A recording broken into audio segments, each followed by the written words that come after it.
Welcome to Goodfellow Podcasts. I'm Dr. Louise Kugler, a specialist GP, and in today's episode, we're exploring the role of the Ministry of Social Development and Work and Income New Zealand.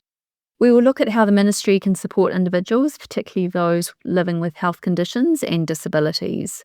To help us navigate this topic, we're joined by Dr. Cathy Stephenson, who is a GP fellow working in Porirua, and she is the ministry's principal health advisor. Kia ora, Cathy, and welcome to the podcast. Kia ora, Louise. Thank you so much for having me. It's always a huge pleasure to work with Goodfellow. So let's start with the basics. Can you explain what MSD does and what your team's role is there? Absolutely.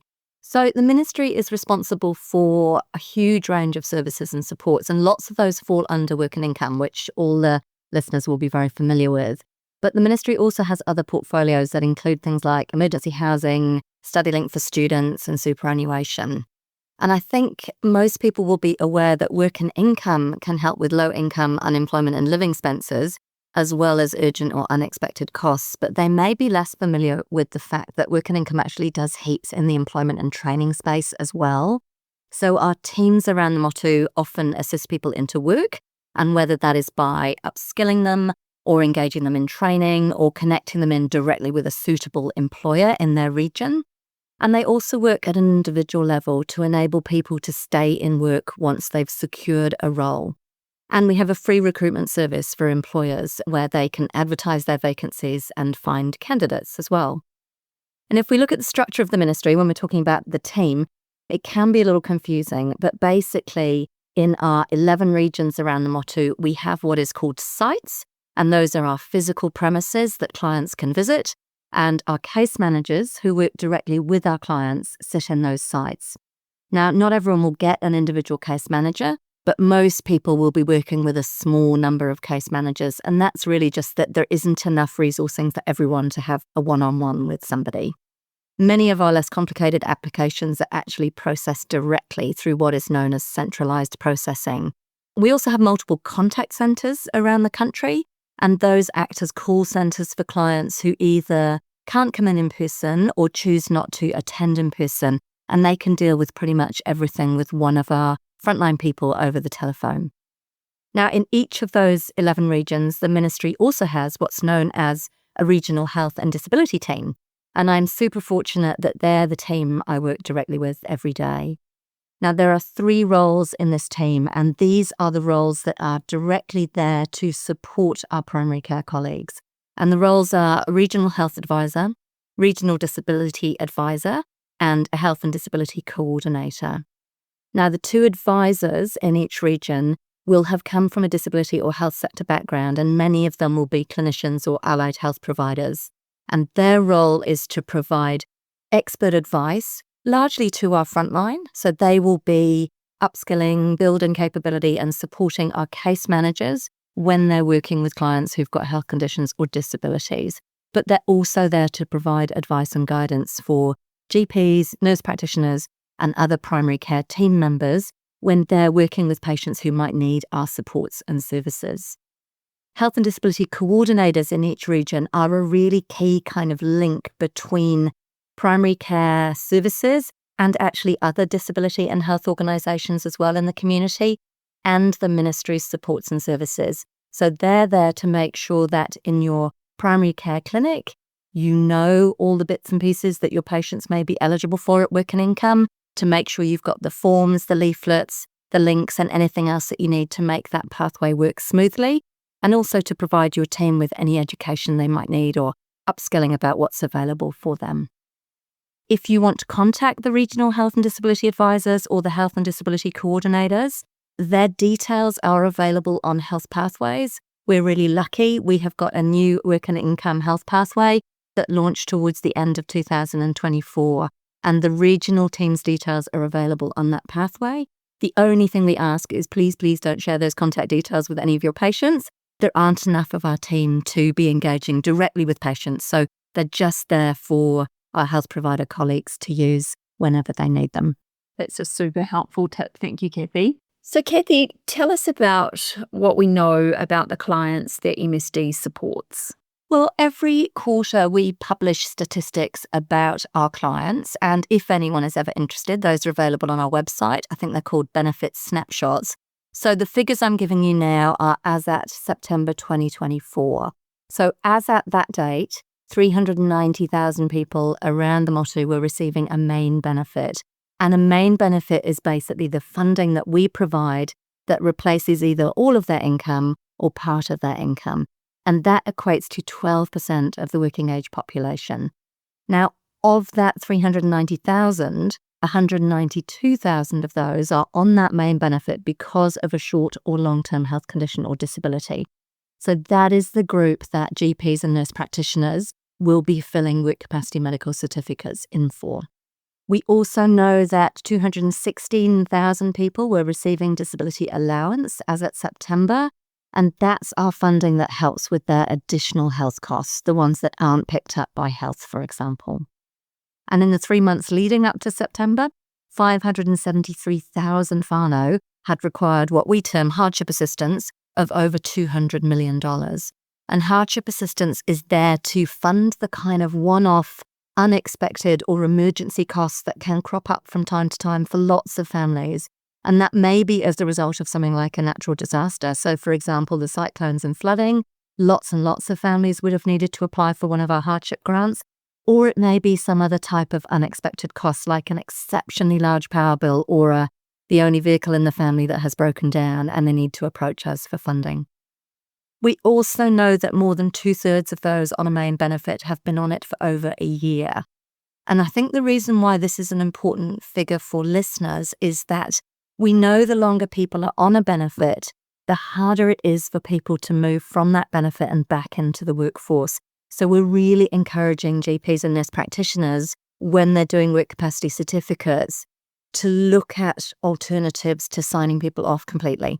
So to be saying to their patients, look, it may be that you can't work at all right now, but actually in 3 months, things are likely to have changed a little bit. So let's catch up again then, with an aim that at that point you're going to be working part-time, which might be 5, 10, 15, 20 hours a week in the type of work that is sustainable and suitable for them. We also know that of the total number that are on a benefit, 63,000 are under 25 years old. So that group of young people is a group that we're really focusing on at the ministry at the moment, because obviously we don't want young people moving on to a benefit unless they need to, but then finding it incredibly hard to move off that benefit and back into employment. Probably won't surprise anybody listening that there is unfortunately a real inequity around the groups we see who are our beneficiaries, and 51% are Pākehā, 39% are Māori, and 13% are Pasifika. So Māori and Pasifika whānau really overrepresented in those statistics, which kind of mirrors a whole lot of other inequities that we know about health and social welfare in New Zealand as well. Interestingly, another thing we know about our clients is that of those who are on a long-term health and disability benefit, so something like supported living payment, the vast majority are on it because of mental health conditions. So that is now sitting as our top diagnosis for many, many of the people that we are supporting. And the last thing I'll just say before we move on to something else, Louise, is that we know from our data that 1 in 5 children live in a household with no one in paid employment. And there are lots and lots of repercussions for those kids in Mokopuna living in those homes. So obviously there are the financial implications for those kids. Money is going to be a lot tighter. So sometimes it's as basic as, it's hard to get healthy food on the table and pay the power bill, but certainly the nice to have that a lot of families might take for granted. So the school camp, the after school activities, the being able to do something at the weekend are just impossible for these families.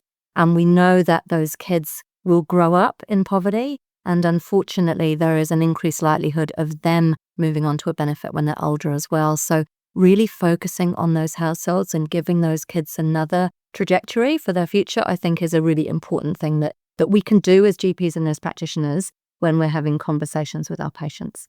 Absolutely, Cathy.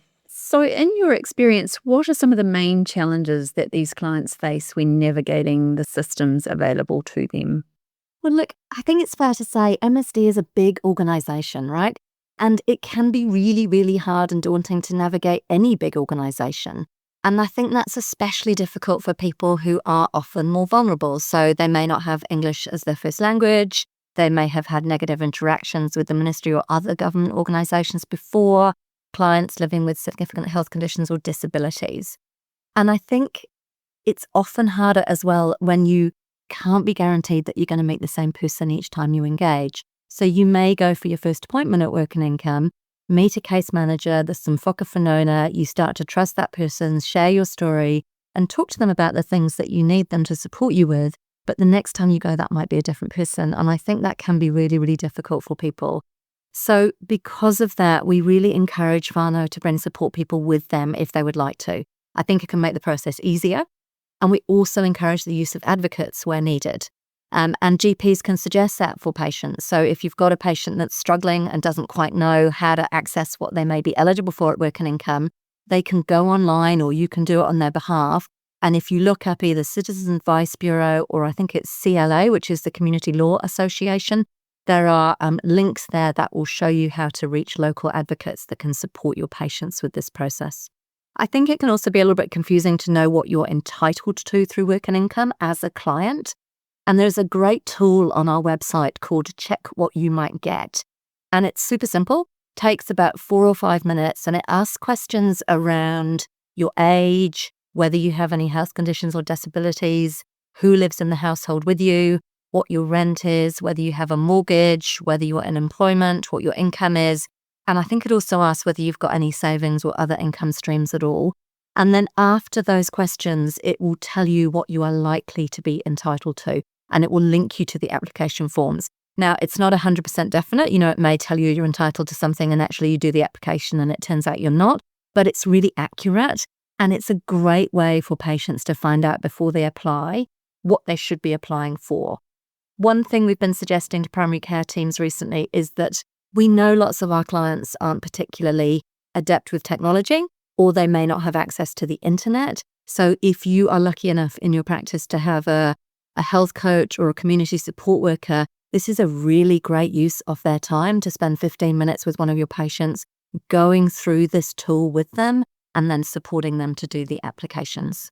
We also have a portal, and the idea of our portal, it's called My MSD, is to streamline and speed up communication with the ministry. So for people that have a device and are able to get the portal on that device, they will be able to not only upload and download documents from it. So for example, if you scanned and emailed them a copy of the disability allowance certificate, they could upload that directly into their Work and Income file for their case manager. But also it allows them to check things like what costs are covered under their disability allowance currently, when the next payments are due, whether they are overdue for any of their obligations with Work and Income. So it is a really great portal for those that can use it. And again, thinking about your health coaches or support workers, they may be able to help patients to access that portal while they're in your clinic. But look, despite our best efforts, we know that we don't always get it right. And I think patients and clients can find this really challenging. So if you are ever talking to a patient who believes that they didn't get the support they required, or they were turned down for something that doesn't seem quite right, please ask them to lodge a review or a decision or a complaint. We have really clear process for this outlined on our website, and we really welcome it. I think it's important to us that whānau do access what they need when they need it. And if that isn't happening, we want to hear from them and we want to make sure that we put it right where we possibly can. I'm interested to hear how MSD gathers information and to understand the needs of the people it supports. Can you tell us a little bit about this? Yeah, so look, a huge variety of ways, actually, Louise. And I think often as a GP or a nurse practitioner, when we're filling in the certificates, we think that's the only thing that Work and Income looks at, but actually it's just one piece in the big puzzle.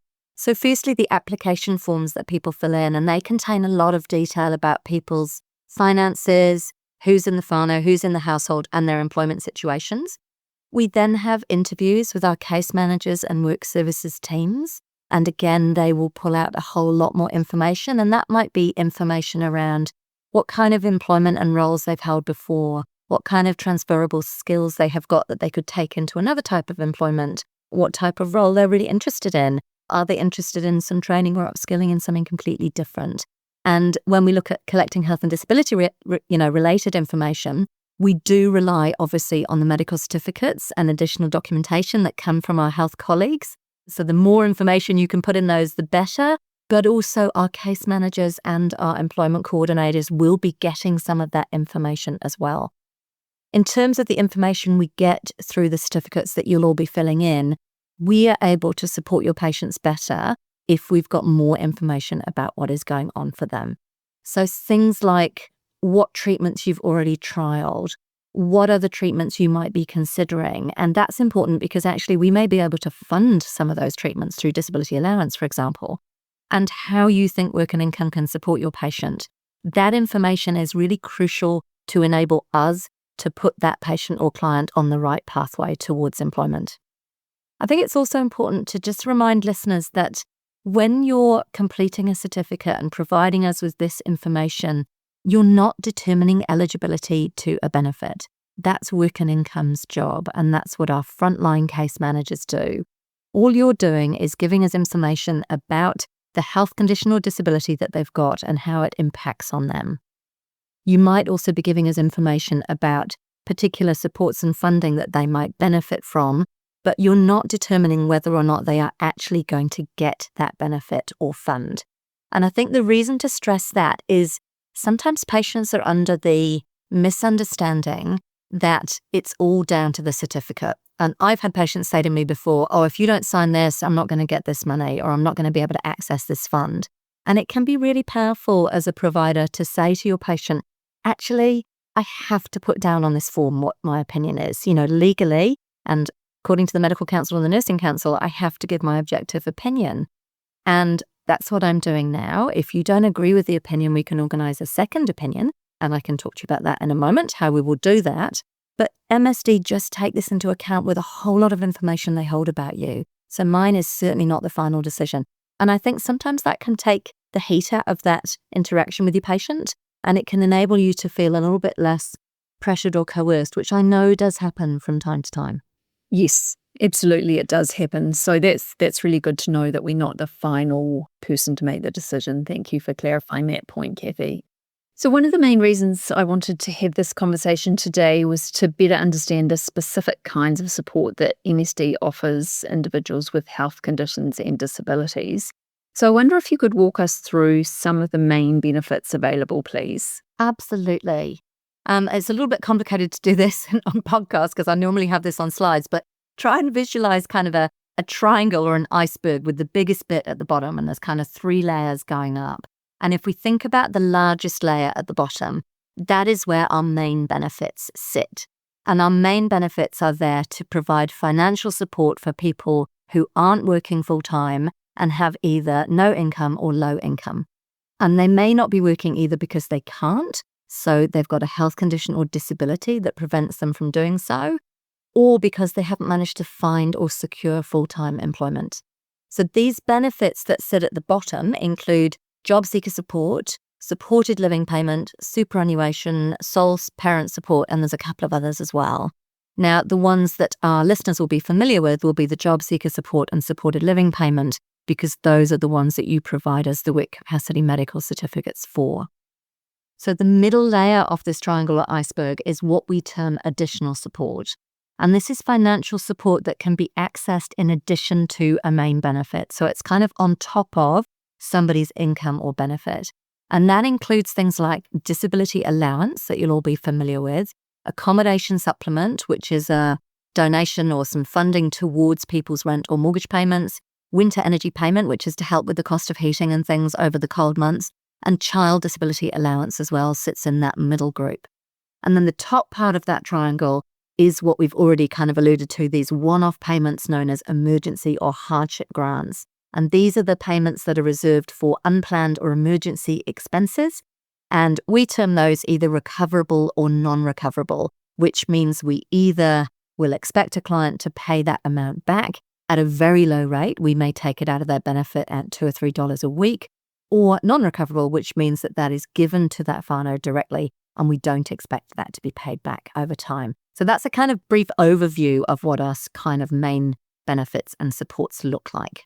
Cathy, can you explain the difference between the job seeker and supported living payments, and what criteria do patients need to meet to qualify? So job seeker support is a benefit that is there for people who are not in full-time work or training and who meet the income threshold. So obviously, if you weren't working full-time but you had masses of savings, you probably would not be eligible for this benefit. Or if you weren't working but your partner, for example, who you were living with, had a highly paid job, you may not qualify either. So there is an income threshold for these benefits.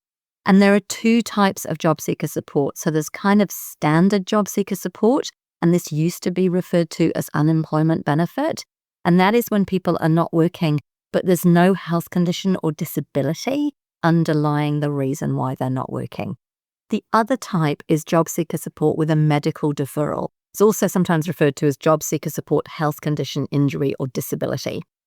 And that is when you sign a work capacity certificate for someone who is either temporarily incapacitated because of their condition, or they may be permanently incapacitated, but at a reasonably low level. So they may still be able to work 20 or 25 hours a week, but their capacity is not likely to improve with time because they've got an ongoing work condition. Now, the interesting thing about these two types of benefits, and I did not understand this until I started working at MSD, is that they pay the same amount of money. So regardless of whether they get a work capacity certificate from a GP or nurse practitioner or they don't, they get the same amount of money each week. But the difference is for the people on standard job seeker, as opposed to the people who've been given a medical deferral, the ministry expects them to be engaging with what we call readiness for work. So that is obligations around coming to work readiness seminars, to be talking to our work brokers, to be engaging in training, and actually to then be meeting with employers and looking for vacancies in the employment world as well. And if they don't fulfill those obligations, then there is a potential for sanctions. Now, we give people lots and lots of warnings about the sanctions, and it's actually pretty easy to meet your obligations. If, for example, you couldn't make a work seminar, you simply need to get in touch with us and say, hey, look, I actually had a cold that day and I didn't come, or my mum was sick and I stayed home and looked after her. Can you book me in for another one? And that is all we need. The sanctions start applying when we have no engagement from clients at all. If, however, you're on the job seeker type that has a work capacity medical certificate, if your GP has said that you're not able to work, anything kind of 15 hours or more, then you won't have the same work obligations with us. So that's the difference between those two. So the money is the same, but the expectations at work and income's end are a little bit different. Now, if we're looking at supported living payment, this is effectively the kind of longer version of job seeker with a medical deferral. And it used to be known as invalid's benefit. So I remember it back in the day then, and others might too. And the two criteria we have for someone being able to access supported living payment are that their medical condition or disability needs to permanently and severely incapacitate them. And our definitions of those words are that severe means they need to be so unwell or be so disabled by their condition that they can't work 15 hours or more in any given week. And permanent means that you expect that to not change really for 2 years or more. So it's the 2 years is permanent and the severe is they can only work up to 15 hours. And so for somebody to move from job seeker with a medical deferral onto supported living payment, that requires a doctor or a nurse practitioner to say, I don't believe they are able to work 15 hours or more, and I don't believe that's going to change in the next 2 years. So you can see how that's quite difficult to do at the beginning of somebody's illness, because often we won't know how they're going to go in terms of are they going to improve, which is what we might all hope. Are they going to get worse? Are things going to stay the same? So often there will be a period of several months, sometimes a year or two, where somebody remains on job seeker with a medical deferral and lots of different treatment options are trialed before it becomes clear that that condition is actually not going to improve any further. And at that point, supported living payment may be a better option for them. Supported living payment does get a little bit more income for the client on average, and this is a rough figure, but they will get about $50 a week more than somebody on job seeker. So there is a little bit more financial security on supported living payment. Really important to mention that on all of these benefits, it's possible and it's actually really important that where clients can, they work part-time alongside those benefits. So at the moment, our main benefits sit somewhere between $350 and $450 a week. And there are loads of different factors that come into play, so I can't give you an exact amount, but that's roughly what a main benefit will bring each week. Now, it's quite hard to survive on that at the moment in New Zealand. So luckily, clients are able to work up to $160 a week worth of work each week through part-time work before their benefit will start to reduce. And that can make a massive difference to the household's income. If you think the difference between, say, $350 and $510 a week, what you're able to support your family with, it's really, really substantial. So I definitely try and encourage all of my patients who are on either a job seeker or supported living payment, if they're able to be looking for a little bit of employment. And that might be as little as 3, 4, 5 hours a week, but anything is actually better than nothing, both in terms of financial stuff, but also health and well-being, because we know that health and well-being is always better when people have the purpose and connectedness that some sort of employment will bring. Now, when you are considering doing one of these certificates for your patients, I'm going to ask listeners to please be really mindful about the time frame you set for reviewing the certificate. So you might remember that it used to be preset. We used to have to bring people in at 4 weeks, and then 13 weeks. But now it's completely up to the person signing the certificate, and you get to choose how long you set that time frame. But what we know at our end, what our evidence shows us, is that signing people off for really long time periods makes it harder for them to move back into employment. So where it's practically possible, I would encourage you to set shorter time frames. So to be seeing people, particularly if it's a first certificate, after 4 weeks or 6 weeks or 8 weeks, rather than 6 or 9 months, for example, and have a really proactive plan from day one around how and when they are going to move back to employment or training. And I think a useful thing to remember is that when you are thinking about work and talking to them about work, we need to be thinking about any type of work that they might be able to do. So if you think about a patient, for example, that might have really bad arthritis, they may have been working in the forestry industry, and that may not be feasible for them anymore. And that may be all that they are thinking about when you're talking to them about work capacity. But actually, there's no reason they couldn't be upskilled to, for example, do online training in the forestry industry for other workers. And at our end, it's all about transferable skills. So we know that most people will have masses of transferable skills, and we can connect them with our work brokers and our employment coordinators to find suitable employment that will match their skill sets, even if it's part-time. And they will be way better off in terms of their health condition and disability if they do that than if they're not working at all. Now, obviously, supported living payment, that longer benefit for people with more severe and more permanent conditions, is there for people that really need it. So we will all have patients with, unfortunately, terminal conditions that are under palliative care, awful degenerative conditions, or with really serious health conditions and disabilities for whom even 3 or 4 hours a week is not possible. And that's what that benefit is there for. Last thing probably to remember, I think, when you're talking to your patients about work, and some of them are perhaps not in a particularly great headspace to be thinking about it, is actually to mention some of the benefits of work to them and finding that kind of lever, that motivational interviewing kind of approach for it. And some of the things that I talk about are that being in employment provides a purpose, and that's really important for all of us.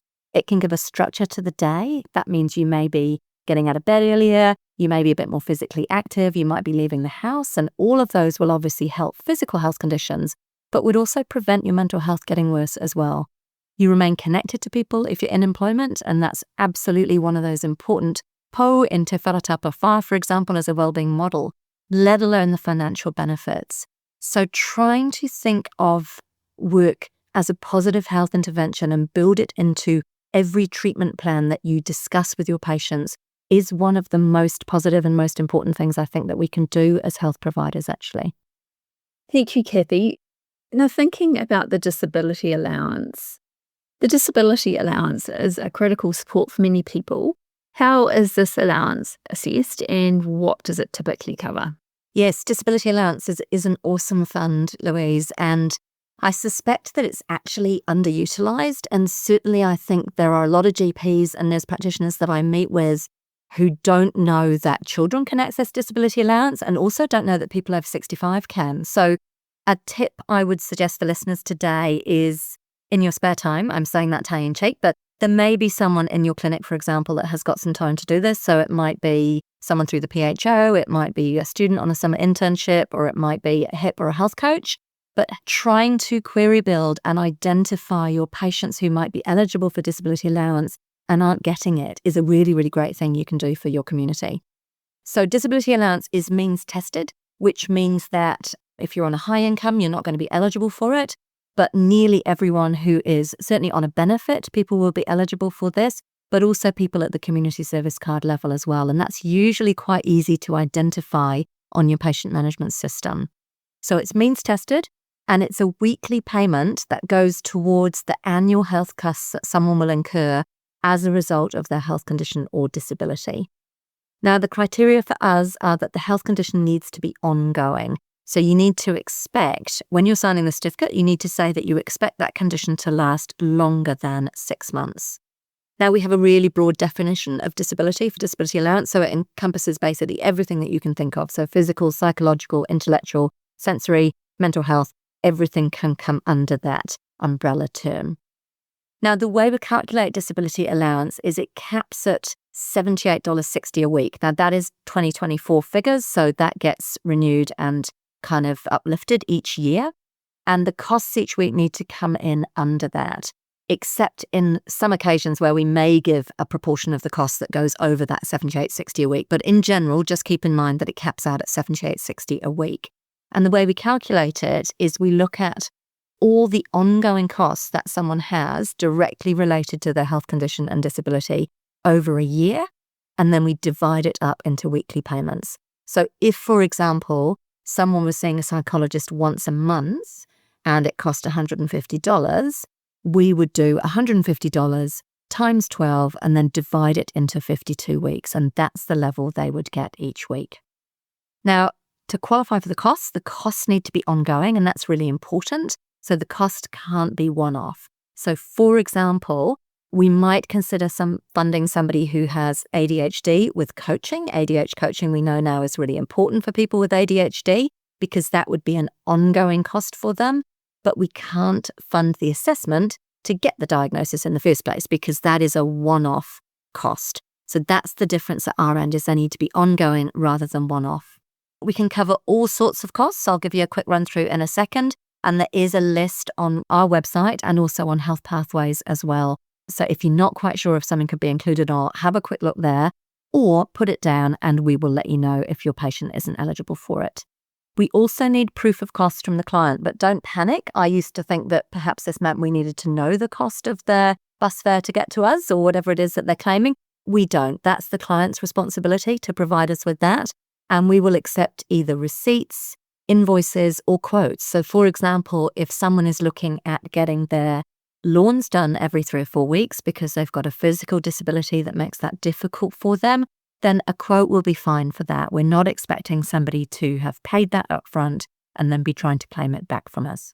So we'll have a quick look at the costs that can be included, and lots of you will be very, very familiar with this, but alternative treatment. So thinking about things like osteopathy, chiropractor, massage therapy, bongo, miri, those types of treatments can be really helpful for people, particularly with some of the more physical health conditions and disabilities. Ambulance fees and subscriptions, what we call authorized consumables, and that might be things like batteries for hearing aids or sensors for continuous glucose monitors, for example. Clothing, counseling, and this is a huge one, and I think it's a really, really valuable one that we provide this. And you will all have filled in the disability allowance counselling forms, I'm sure. But this enables clients who have ongoing mental health issues of whatever type to access private therapy as long as it's through a registered provider. And you can find the list of the organisations we support on our website for a much larger number of sessions than they will often be able to access in the public sector. So initially, we will allow 10 sessions with a private person. We will then usually approve a further 20, so that means people can get 30 sessions. And then beyond that, we will approve if there are what we term exceptional circumstances. And that would basically require the GP or the nurse who's supporting the patient to be writing a letter as well as a therapist saying, that they're engaged in therapy, it's going well, they're getting benefit, but there's some quite complex needs that are going to take a little bit longer. So I love the fact that we have this because, as we all know, funded mental health support at the moment is a really scarce resource indeed. Daycare for elderly disabled people can be claimed as well. And then for people with physical impairments, things like gardening, lawns, and outside window cleaning can be claimed for. Gym and swimming pool fees, and when it comes to those, we do expect clients to be looking at lower cost options, so we wouldn't be expecting them to have the most expensive gym in their region. Medical alarms, and you've probably all done those as well. And the costs associated with having a medical alert bracelet for those that need it. Medical fees, and that's a kind of umbrella term really for any appointment costs that they will have when they're coming to see you or your team. So that not only includes the GP appointment, but if they're coming to see the nurse practitioner, the nurse, or there are funded appointments with anyone else in your team, they can be included as well. It does not generally include private specialist fees, as there are funded specialists available through the public health system. Prescription fees, and that can include that extra $3 charge per item for those that, don't get that free. But it can also include other things like non-subsidized medications, the cost of blister packaging, and the cost for some whānau of getting their medication sent out. So if they live a really long way from the pharmacy and transport is an issue, the pharmacy can package them up and send them out, and we will cover that.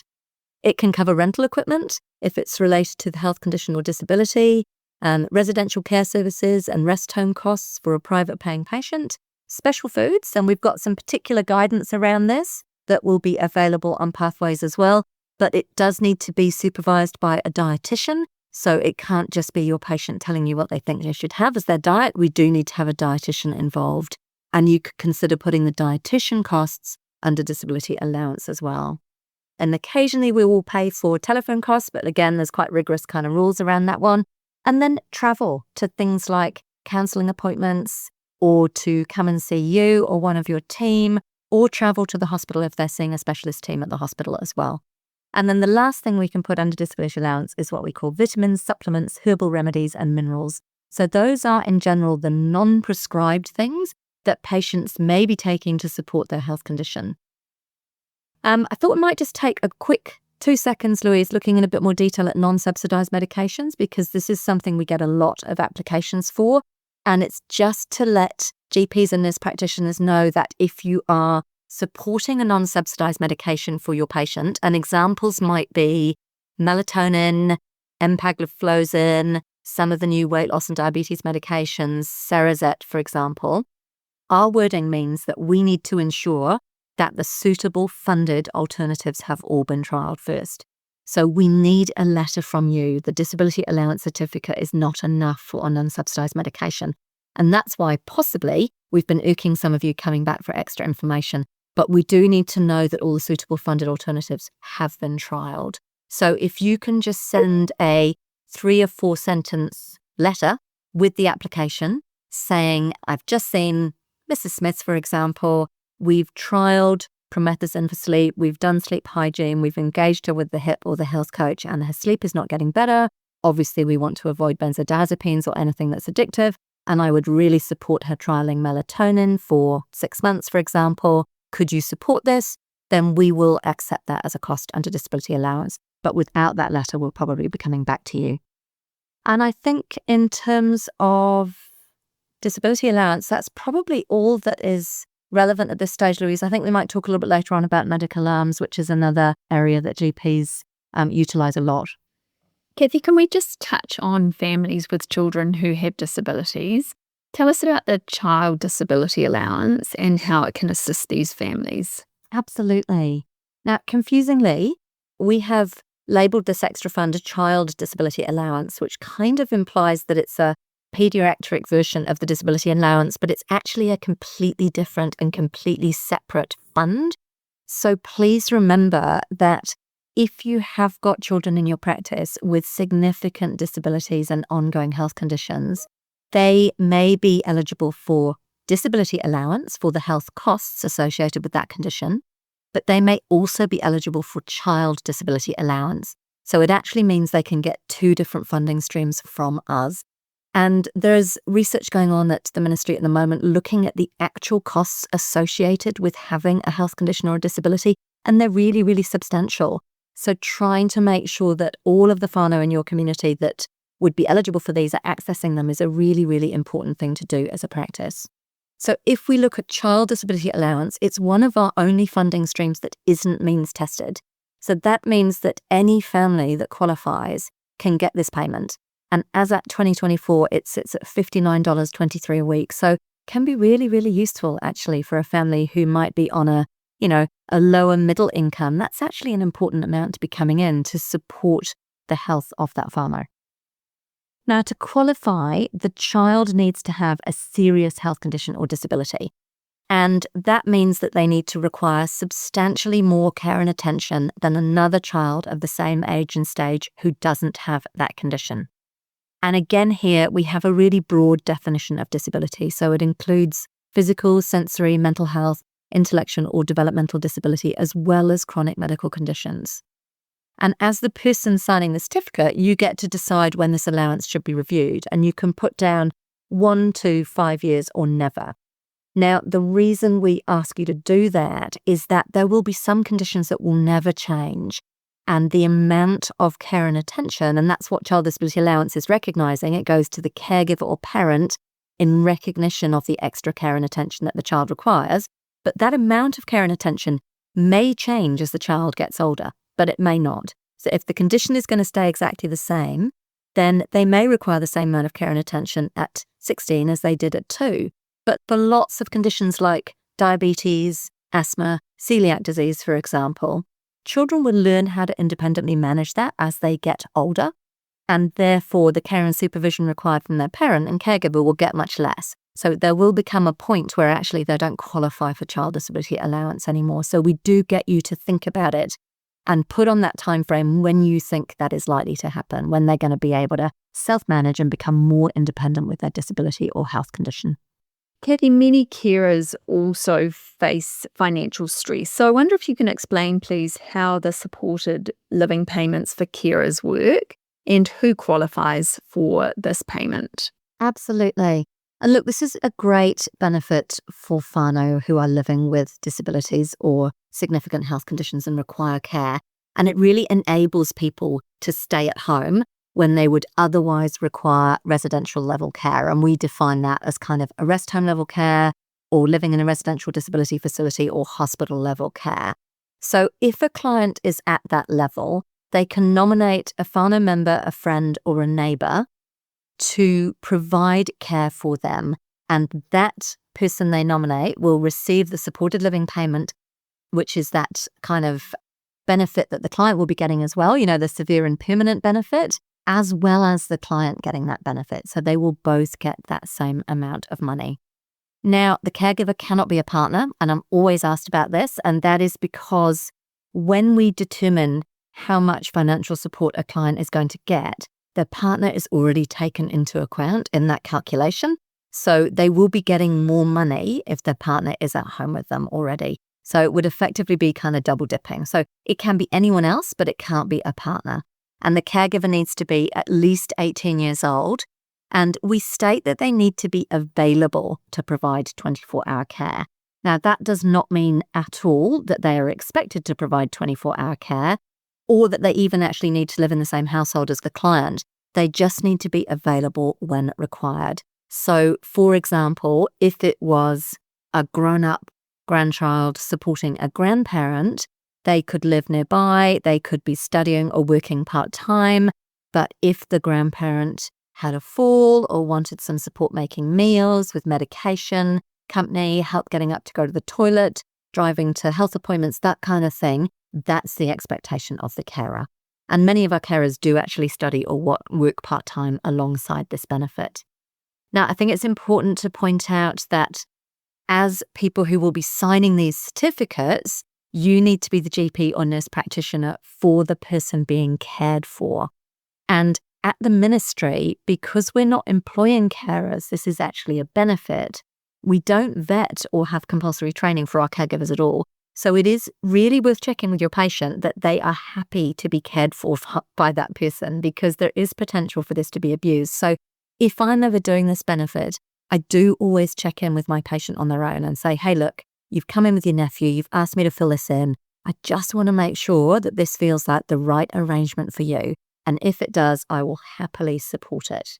We do fund online training in caregiving via a course called My Skills, and it's awesome training, and it gets them NZQA level caregiving qualifications. And we really try and encourage our caregivers to do this, because what we know is that in some families and households, there may be a young person who provides care for many, many years for a grandparent or aging parent. And then when that person passes, the young person will have spent, a large part of their working life in that role, but won't have any qualifications to show for it and be able to take into other employment. So we really do try and encourage people to do that course. And it's free and available online, and you can connect any of your patients with it. They don't need to be clients of MSD at all. And the other thing I think that's important to note is that as this is a benefit for the carer, and again, it's not formal employment, it doesn't include things like modification to the house, equipment that the client might need, or any respite for the carers at all. So if you are filling in a form for supported living payment carer, please also think about referring them for a needs assessment or whatever there is in your region that's equivalent to that, because the needs assessment is what will provide them with that other formal package of care. So the showering, the personal cares, the weekly housework, the ramps or the rails, and the respite. So that's really, really important, but it should sit alongside the SLP carer benefit, not instead of it. There are also additional forms of support like dental grants or help with medical alarms. You alluded to these earlier. So can you just talk us through these services? Absolutely. So medical alarm funding falls under disability allowance. So we did mention it before, and it's part of that capped $78.60 a week that people can apply for. So if someone qualifies for disability allowance, we can pay the ongoing costs of a medical alarm service, such as rental monitoring. So there are two types that we cover. One is an in-home medical alarm service that just works inside the home, and the other is called an anywhere medical alarm service that works outside of the home as well. So it depends on your patient as to which kind they will need, and your recommendation is what we will be guided by. And other than in really exceptional circumstances, we do like clients to use one of our contracted suppliers, and the list is on our website. I think we've got 4 major suppliers on that list at the moment. Now, if we look at dental support, it was fantastic that a couple of years ago we announced that the maximum what's called special needs grant, which is what funds dental treatment, that our clients can apply for each year was increased from $300 to $1,000 in any 52-week period. Now, we also changed the criteria of what can be covered by this $1,000. So it used to be termed emergency treatment, but now it's termed immediate and essential need. So things that can come under that include things like extractions, fillings, treating dental infections, and things like that. But it does not include the cost of routine appointments, any type of cosmetic treatment, cleaning, or orthodontics. And to apply for this up to $1,000 grant, it's actually the dentist that needs to complete a dental treatment form for the client to lodge with us, along with a quote for the work. So our GPs and nursing colleagues won't be doing these forms, but if you are supporting patients who've got really significant dental issues and they are likely to be eligible for this, please get them to connect with a low-cost dentist in your area, because it can be super, super helpful for them. So that's exciting and nice to know, Cathy. But the initial appointment, how do they get that paid for? Because that would be a barrier in itself for many of your clients.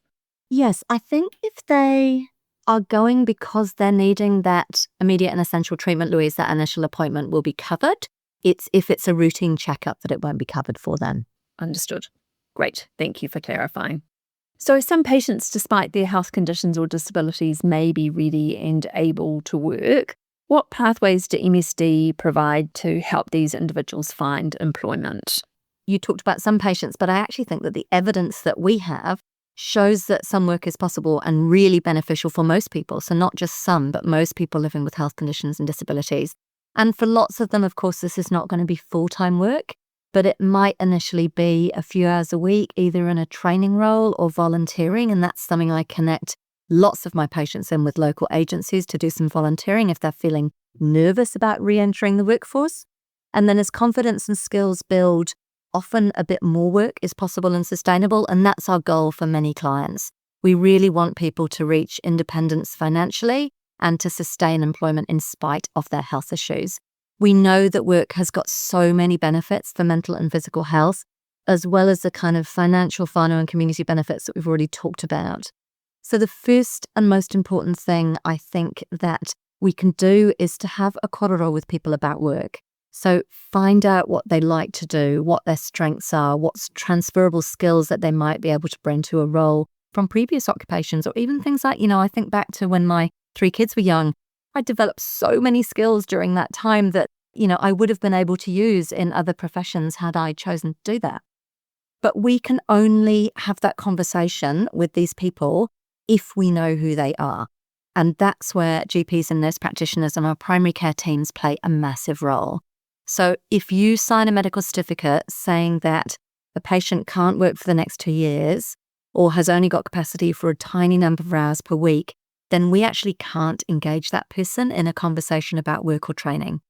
So if you highlight them to us and say, actually, I think this person could work if they could be upskilled, or they could attend some confidence building, or they could have support writing their CV, or some interview practice, or they need some new clothes to wear to an interview, or they need some new equipment or tools to be able to do that job, then we will be able to provide that for them. But if we don't know who they are, it's really difficult for us to actually kind of work and walk alongside them. And of course, there are always going to be people who can't and won't be able to work at all because of their health condition and disability. But this is, I think, the minority. And for the remainder, it's really useful if you can highlight to us what you believe your patients are capable of and let us know how we can support them. And then it just gives us, as I said, more opportunity to engage with them. Now, we've got a huge work services team within the ministry, and that includes work brokers who work with clients and employers. And that's looking at finding the right job fit for both sides, so for the employer, but actually also for the employee. And we've also got employment coordinators who work specifically with our health and disability clients. And it's their role to find out how people can work alongside their health condition or disability and to find the right pathway for them. So that might include training or upskilling, as we talked about before, so things like CV and interview help, but it might also include things like apprenticeships. And it also goes right through to sourcing supportive employers who've got experience with employees with particular health conditions or disabilities. So, for example, one of our employment coordinators might know a really fantastic organisation locally that has previously employed people with autism and has found that a really rewarding relationship. So we might be able to approach that employer when we are working with a client with autism and say, hey, look, we've got this wonderful person. They're really keen to engage in some mahi. Can they have a work trial? Perhaps Work and Income can pay their salary for the first few months and we'll see how it goes. So we're very proactive in that space once we get engaged with these clients. Now, we don't expect our GPs who are completing certificates to know all the details of how Work and Income can support people towards work. But if you can flag it and give us even some blue skies thinking about what you think might be useful, then we will be able to do the rest. Cathy, what types of employment programs are available and how does MSD support individuals in preparing them for and securing a job? And specific services or training opportunities for those with disabilities who are looking to enter or re-enter the workforce. I wonder if you can talk to this.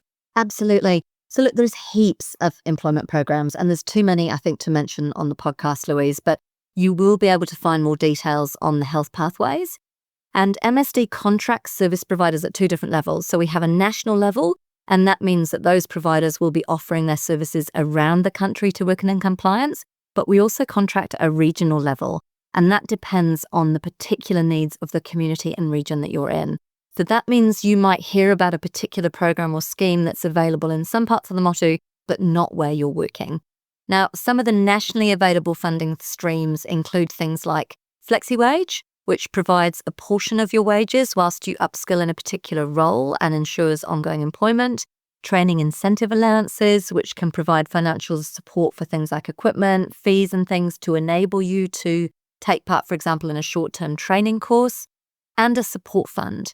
And that is there to help people with a health condition or disability gain and stay in employment.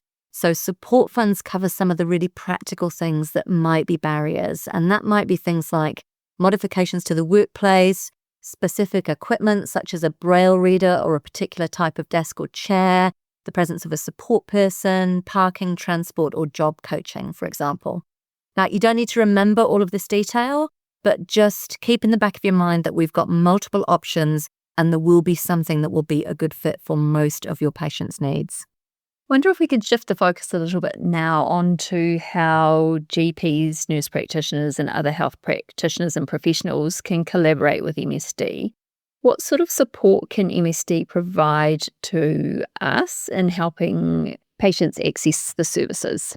So firstly, Louise, I would suggest that GPs and our primary care colleagues refer to the new health pathways, as most of what we've talked about today is going to be on there, and it will be regionalised, so it will reflect the programs and services available where you work.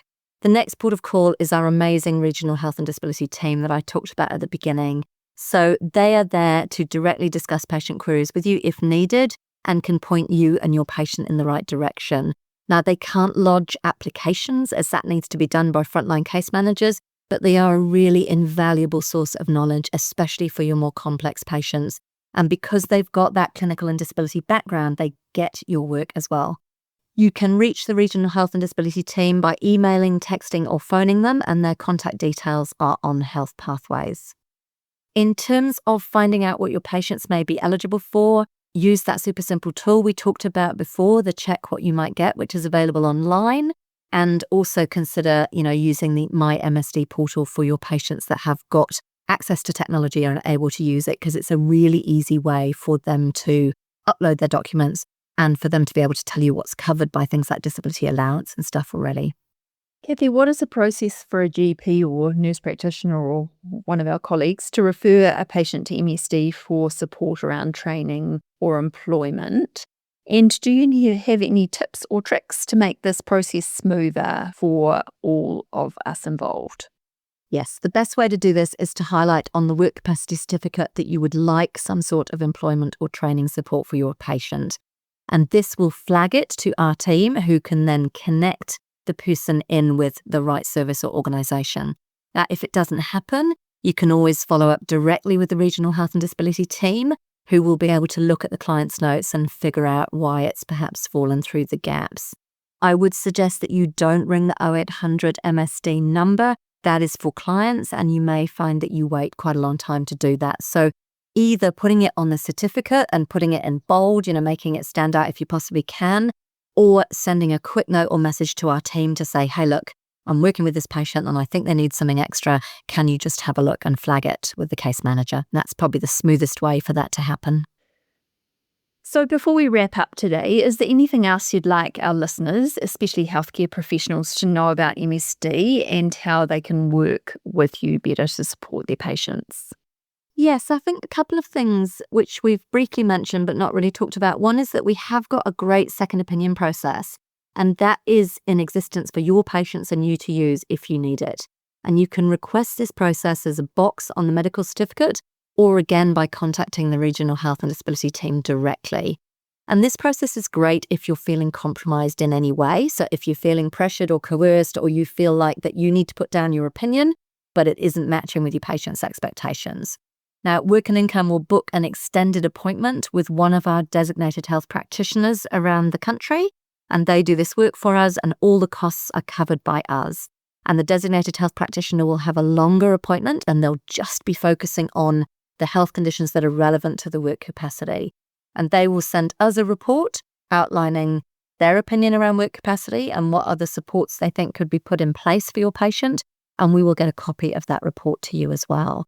So you can request that second opinion, so can Work and Income. So if we're concerned about anything on the work capacity certificate, we can ask for a second opinion, but so can your patient. So if they're in disagreement with you, it's a really useful pathway to know about. We've also mentioned already, I think, the robust review processes that we've got when patients don't agree with the decision that we have made. So this includes something called review of decision, as well as medical appeal board. And if you've got patients that are unhappy about something that we have made a decision about, please encourage them to look at our website and utilize these. And then lastly, we acknowledge that we don't get it right all the time.